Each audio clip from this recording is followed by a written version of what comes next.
The best love proposal பைபிள்ல இருந்து ஒன்னு சொல்றேன். அநாதி சிநேகத்தால் உன்னை நேசித்தேன், ஆதலால் காருண்யத்தால் உன்னை இழுத்து கொண்டேன்னு சொல்றாங்க. அநாதி சிநேகத்தால், எவர்லாஸ்டிங் லவ்.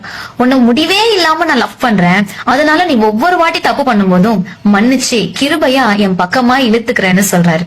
நம்ம வேதத்துல வாசிக்கிறோம்ல, அவர் நம்மை முந்தி அன்பு கூர்ந்தபடினால், அவர் நம்மள ஃபர்ஸ்ட் லவ் பண்ணதுனால நம்மளும் அவரை திரும்ப பண்ணணும்னு அவர் எதிர்பார்க்கிறாரு. நம்ம பண்ண மாட்டோமான்னு அவர் ஏங்குறாரு. சரி, அவருடைய லவ் அக்செப்ட் பண்றதுனால எனக்கு என்ன கிடைக்கும்? இயேசுவானவர் தேவனுடைய குமாரன் என்று விசுவாசிக்கிறவனை அல்லாமல் உலகத்தை ஜெயிக்கிறவன் யார்? இன்னைக்கு நீங்க உலகத்தை ஜெயிக்கணும்னு ஆசைப்பட்டீங்கன்னு சொன்னா அவருடைய லவ் ப்ரப்போசலை அக்செப்ட் பண்ணிக்கோங்க.